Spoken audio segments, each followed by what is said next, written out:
ரோட்ல இப்ப நம்ம டிராவல் பண்ணும்போது பார்த்தீங்கன்னா கூட சாப்பிட்டுட்டு போடுறாங்க பார்த்தீங்களா ரோட்ல. அதுல அந்த பால் மாதிரி கொட்டை மட்டும் அப்படியே வந்து வந்து விழுது. மேல் தோலெல்லாம் சாப்பிட்டுடுறாங்க. காயா இருந்தாலும், பழமா இருந்தாலும்.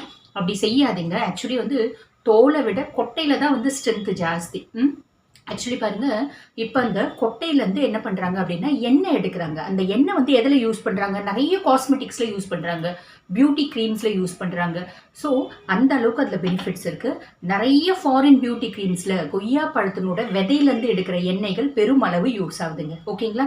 நம்மளுக்கு தெரியாத விஷயம் உங்களுக்கு தெரிஞ்சிருக்கு. ஓகேங்களா? ஓகே. ஸோ, இனிமேல் பட்டு கொட்டையோடவே சாப்பிடுங்க. நெக்ஸ்ட் விஷயம் என்ன அப்படின்னு கேட்டீங்கன்னா, இதுல வந்து பாத்தீங்கன்னா, vitamin A, beta carotene, vitamin C நெறைய இருக்குங்க. அது மட்டும் இல்லாம லினோலிக் ஆசிட் அப்படின்னு சொல்லுவாங்க. அது வந்து பார்த்தீங்கன்னா, நல்ல கொழுப்பு. ஏறக்குறைய 65 to 75% இதுல இருக்கு. மட்டும் இல்லாம இதுல வந்து பார்த்தீங்கன்னா, பாமிட்டிக் acid, oleic acid, stearic acid, mystic acid போன்ற உடலுக்கு நல்லது செய்யக்கூடிய கொழுப்பு வகைகள் இருக்கு.